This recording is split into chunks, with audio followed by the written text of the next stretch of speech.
welcome back to the channel. If this is your first time on my channel, thank you so much for dropping by, and if you're a returning subscriber, you guys know I'm most happy to have you here. In this video, we're going to be talking about, finally, because I have a previous video on something like this subject. I've discussed it briefly in a previous video, but in this particular video we're going to go in depth into discussing everything about money. Okay, we're going to be talking about money in Canada. Now, this is a subject that everyone wants to know about. How do you invest your money? How do you make money? How is money spent? Blah blah blah. We are going to get into the nitty-gritties today. So if you're new on my channel, my name is IJ and I am a Nigerian. I used to be based in Nigeria, but I recently moved to Canada early this year, 6 months ago now, and I am slowly learning about how money works in Canada. So I'm here to share some of the few things I figured out with you guys today. So if that sounds interesting, then stick around for the rest of the video. And the first segment, or the first part of this video, is going to be the cost of actually moving abroad. Okay, how much does it really cost? So typically I would say that moving to any place actually takes a lot financially, but especially in a new country, now you're really going to spend a whole lot of money, and most of the time the money that you saved initially to move to the country will be spent either within your first few months because of your rent and everything you need to do. Yeah, if you're looking for an apartment to move in, most of the time it's going to be that you need to pay your rent, a couple of months rent, maybe first and second month rent, then also pay your security deposit, which is usually half of the rent. So say your rent is $2,000, you would need to pay a security deposit of about $1,000. So that is, apart from your rent, 80% of the time the house is unfurnished. There's few furnished places that already has a bed and furniture for you, but most of the time you're going to be dealing with an unfurnished place. So it's not as if you can just come in and start living. You have to put together some things. You need a bed, a table, chair, and all of that. So all of this is going to cost you a lot. So whatever savings that you had is going to be depleting quite fast. Okay, now this is why it is important to always save, especially as you're moving to a new country and all of that. You need to have enough money because finance is going to be very tight. So especially because you're new, you're not going to know a lot of places, like certain things that you're supposed to buy at a cheaper rate or at a more affordable rate.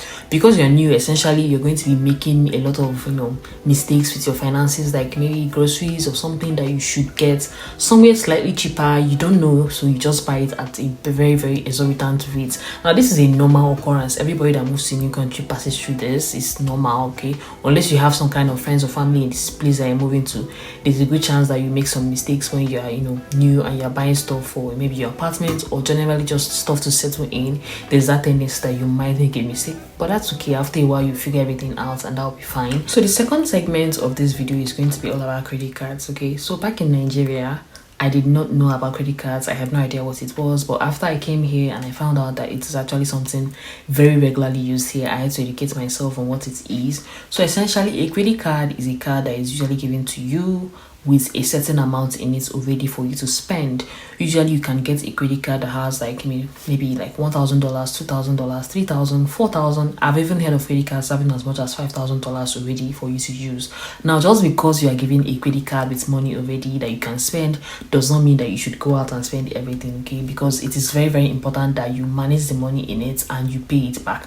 Now, you don't want to go as a new person in Canada, you spend $5,000 from your credit card and you have no job, no means of paying it back. That is going to be very bad for your credit history and your credit score. I'm going to get into what a credit score and history is, but now paying back is absolutely important and very necessary because everything is kind of linked to your credit history, credit score. You don't want to have a bad credit score. I'm going to also describe what it is, but usually your credit card history is looked up when you're looking for a house. So as a new person, you might not have a credit history, but as you stay longer, if you want to buy a house now, they're going to look at your credit history. They want to know how good your credit history is, how good your credit score is, to know if they will even give you a house to buy. Now, this is very important because, if you want to do anything in this country, your credit history is usually checked. So your credit history is gotten from how much you pay back your money before a particular deadline that is given to you, because the money is given to you in the card, but you have a specific time that you are meant to pay back a certain percentage. Usually they would say something like at the end of the month you are giving your credit card statements, and this credit card statement usually contains the minimum amount that you should pay at the end of the month or before a particular deadline. So perhaps you get your credit card statements on the 26th of September, and by the maybe 3rd of October, you're expected to have made a minimum payment of however amount it is. It can be as little as $10, but usually if you don't make this payment, then there's going to be certain issues you'll be facing. But at the time the statement is given to you, it is expected that by the deadline, you should have paid this minimum amount. But the ideal thing to do is that you pay back everything, and then before the next cycle you are back with your maybe $1,000 or $2,000 in the card. That is the ideal situation. But if you're not able to pay it back, at least ensure that you pay back the minimum amount that you're supposed to pay by a certain time. So these are some of the things that you need to be doing if you have a credit card. Now you need to educate yourself so that you don't make certain mistakes with your credit card. But one thing I would also say is that there are certain things that you should not do. Because you have a lot of money in the card, you need to be very careful about how you spend it, because there are certain things that you do that will bring down your credit history. Okay, so first thing is, don't spend above 30% of the total amount in the card. So assuming that you have a credit card of about, say, $2,000 in it, you're not meant to spend more than 30%, and 30% is about $600. So in truth, you should not really go above that like 600 mark to be safe and have a good credit score. Secondly, the most important thing with having a credit card is ensuring that you have a means of paying back and that you are actually paying the money that you owe on the credit card. So the best thing I would feel, or the best advice I would give anybody that has a new credit card and you're thinking of how to spend it, of how you want to spend it, is if you don't have a means of making money yet, you're a new immigrant or something, you're figuring out your life, you don't have a job yet, you need to spend from the card, quite alright, but you don't want to be in a situation where you can't pay back. I would say, find a job as quickly as possible and ensure that your living expenses that you're taking out of the card, that you pay that minimum payments at the end of the credit card statement period, or whenever you get it. Ensure that before the deadline you've paid that whatever the minimum is. Usually the minimum to begin with is like $10 or something very low like that, depending on how much you have on your card, of course. But usually the minimum payment in the beginning is low, but as you owe and owe, it keeps going higher and higher. But we're not going to get into that right now, because you need to ensure that at least, even if you're not paying everything fully, you are paying the minimum. Okay, at least you're paying the minimum, because if you're not paying the minimum, that is where most of the time you're going to have some challenges. You can't pay off the money just every month, pay it off, and then begin the next cycle with your full amount back, like the full $2,000 or the full $1,000 back on the card. That is a good way to generally do it, but you want to ensure that whatever you're doing, you're paying the money. At least you're putting something back to the card, you're spending and you're putting back, because the issue starts when you don't pay back. Okay, another thing to keep in mind is that after a particular period or after a few months of using your credit card, you can actually check your credit score on your bank app. I think a good credit score is anything above 750. I think that is a good credit score, thereabouts. But ideally want to aim for any number above 750. That is a good credit score to have. But you just want to make sure that you don't have a very bad credit score, because it's just going to make some things very difficult for you. Like buying a house, for instance, definitely they will check your credit score. So if you have a bad credit score already, like, this is going to diminish certain options that you want to have. So the next part of this video is earning in Canada. Okay, earning in Canada is quite different from earning in any other place. At least to me, it was very different. Back in Nigeria, I was used to being paid, like, if you're working, most of the time you get your money at the end of the month. That is how it's usually done. Like at the 30th or the 31st of the month, you get your money, and then you can budget or plan your life as you wish according to how you're paid. But here in Canada, people are paid every 2 weeks. Usually it depends on the company, but some companies do every 2 weeks, every bi-weekly, and then some companies do twice a month. But I think the rule here is that all employees must be paid 2 times in a month. So it depends on the company to decide the structure of their payments and everything. You get the point. You're paid twice a month, so your money is divided into 2, and you are given 1/2 mid-month or thereabouts, and then the rest at the next time that you should be paid.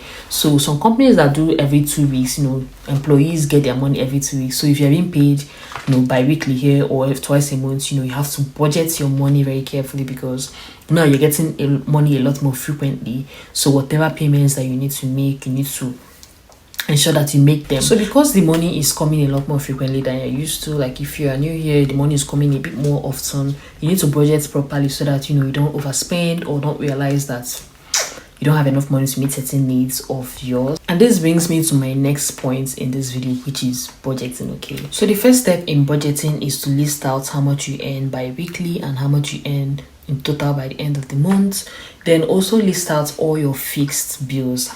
Like, these are the things that are fixed every single month. It doesn't change, like your phone bill, your Wi-Fi, whatever. Like, any amount of money that you pay, like you have to pay in a month, that does not change. It is set for month to month. These are the things you need to list out here. And then you list out all your variable bills, your variable expenses, essentially like something like groceries. Something like your groceries now, maybe this month you spend $100 or $150. Next month you spend like $200 or $210. Like, you know, it's not usually the same, even though I want to call it a fixed expense. So, you know, you need to list some of these things out, the expenses that sometimes change. And then the third thing to do is to create a realistic budget. Emphasis on realistic, because a lot of times people tend to do their budgets based on hopes. Like, you know how much you usually spend in a month, and you're not like budgeting way less than that. I don't know. And even though you're trying to cut down on your expenses, I don't really think that, you know, under budgeting is the way to go. So make sure that your budget is as realistic as possible, and, you know, cut down on excesses, things that you don't need. Try not to overspend and all of that. But this is the importance of budgeting, so that, you know, you can see where every dollar of yours is going into, every cent is going into. You really need to budget, so that, you know, you don't overspend on certain things that you should not be overspending on. Next thing to do after you've created your budget is to look at those fixed expenses of yours, those things that don't change, and, you know, put them on automatic payments, so that once the money hits your checking account, you can just be deducted instantly, and you pay your bills without having to miss some. So that is a good way, I feel, that you can look at your expenses, you know, have fixed payments. And then when you look at your fixed payments, put them on, you know, automatic payments. As soon as the money hits your account and everything, as soon as the money hits your bank account, your checking account, just, it is deducted for your bills. And then at the end of the day, you know how much you have for the rest of your expenses or rest of your bills. So that's a good way, semi-good way for me to do this, because, you know, you want to ensure that those things that you really need to pay, of course, you're going to be paying them. Say your rent is a fixed expense, it doesn't change. You need to make sure that you're removing a certain amount of money for your rent every 2 weeks, so that by the end of the month you have enough money to pay your rent for the next month. So that is how I feel might be a good way to budget. So the next segment of the video is banking. Okay, this is something that became, let me not say too different, but for me it was, you know, different. It's very different, actually. Let me not even say too different, it's just very different. When I came here, I found out that there were two types of bank accounts. For me, there's the checking account, you know, that is where your salary comes into. That's where you get most of your payments, like any salary or something paid into your accounts. That is where it comes into. And then there are different types of savings account that I'm going to explain. But checking account, most of the time, that's where your salary is collected and all of that. But if you are on automatic payments, and, you know, at the end of the month or something, the money is not in the account, and, you know, time for you to pay that money has come, they are going to actually remove that money, and then you pay a fine for being broke, essentially. That is something that surprised me when I came to Canada. Like, they remove the money and then you pay a certain fee. So I just keep that in mind. But once you charge an annual fee, they collect a certain amount of money yearly for keeping your money. So they charge you for keeping your money. That is one thing that is a bit different here. Another thing to keep in mind here is that there are different types of savings accounts. Like, I really had to look into this because there was quite a lot. There is one here that is called a TFSA. So this is called a tax-free savings account. So basically, your TFSA is just a savings account that you can save money without taxes, but it usually has a limit on how much you can put per year. Like, there's usually a cap on how much you can save in the accounts per year and all of that. But as a newcomer in Canada, there's an amount that you are allowed to save up to. Like, there's a limit that you're supposed to save up to in your TFSA, you know, per year. And, you know, as long as you are within this amount, you will not pay any taxes. Even on any investments you make and get returns with the money, you're not going to pay any taxes on that, which is actually a big thing because taxes contribute to a lot of where your money goes to in this country. But so there's another type of savings accounts known as FHSA, which is First Housing Savings Account, or First Housing Savings Account. This is just like a savings account they're supposed to put money to. The limit is like 8k, I think, and this is to help and encourage people here in Canada to buy houses, so you can save money in this account for your first house. As you know, a resident of Canada, you can save in this type of account, and that is really, really good. So this money you can save up to 8k, and then every year it is added. I think another 8k is added to it, making it like 16k. And if you don't max it out, you can still continue the next year, but it is really, really good if you've not been able to save up for a house. This is probably a good idea if you're trying to save and buy a house or something. A good savings account to use. And so there's another type of savings account called the RRSP, Register Retirement Savings Plan. So this one is just for retirement, all about retiring. And for this, certain companies match whatever percentage that you're contributing to your retirement fund. So depending on the percentage that you are contributing to your retirement fund and your company's policies as well, they can be able to match you on this. So depending on the percentage, they will pay exactly whatever you are paying to your retirement fund, which is good, so you can have enough money to retire at a certain age. So all of this money, TFSA, FHSA, and this retirement fund, all of this can be deducted from your salary before it even hits your account. So you can set all these things up, and then with your bank and everything, so all of this is removed at the end of the month. You are contributing towards this, and then you can then have your money for whatever purposes that you want to have it, which is a good way to go, so that you have money for your retirement, have money for your house, and you can keep saving and investing and all of that, which is very, very good. And it's good to have this knowledge as well. So the next segment of this video, the next part, is emergency funds. You need to have emergency funds for in case of, how do they used to say it, in case something occurs and you are not able to fund your lifestyle again. Maybe you lose your job or you fall sick. You need to have a certain amount of money, which should be able to carry you for just about 3 months. So if you are spending $2,000 per month, is that even possible? I don't think so, but okay. So you say you are spending 3,000, 2,000. Okay, so let's go with 2,000. If you're spending $2,000 every month, you need to have $6,000 as your emergency fund, so that in case of something goes wrong in your life, or you're desperately sick or something, you can be able to survive within that 3 months while you get your act together and support yourself for that. So this is very necessary, so that in case something comes up, you are able to survive within the first 3 months, which is after you're expected to have figured out how to move forward. That is a good way. So it's just important, it depends on you anyway. It depends on how big you want your emergency funds to be, but usually it's expected, or it is advised, that you make sure that your emergency funds is something that can carry you for at least 3 months after your emergency now. So moving on to the next point in this video, which is overspending. I have come to the realization that a lot of people overspend, and sometimes myself included. Everybody, because of the way social media is these days, ads, marketing is just on a different level. Every time you open social media, you open TikTok, there are people convincing you to buy things that you don't actually really need. This is where I am trying to say that budgeting brings clarity. That's just the way to put it. When you budget your money and you sit down and look at where you are spending every cent, every dollar that comes into your account, you can really see some of the things that you are overspending on. This is not to say that you should not do things like self-care, take care of yourself, have some money for entertainment, but at least do it deliberately. Budget the money realistically. So if you're spending a lot more on entertainment than you are spending on savings, perhaps you need to reevaluate. But that is why I like budgeting, so that if you're budgeting, or if you're looking at how much you are spending on everything, you can really know, am I moving forward or am I moving backwards?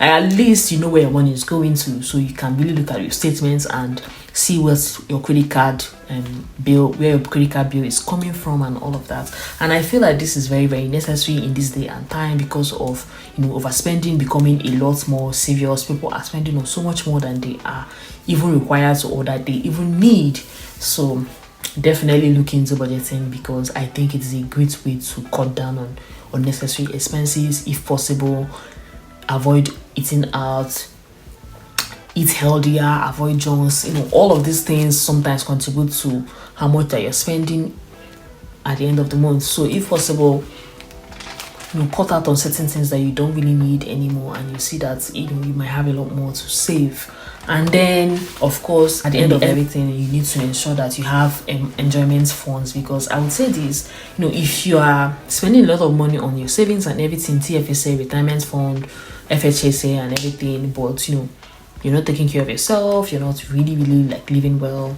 I mean, live below your means. Don't get me wrong, live below your means. That is the point of this video, but ensure that there's still something left for maybe hanging out with friends, just a little bit, but budget for that. Like, ensure that you have a little bit of funds for going out, going on dates, having coffee with friends once in a while. Like, don't do anything exorbitant, but stay within your means.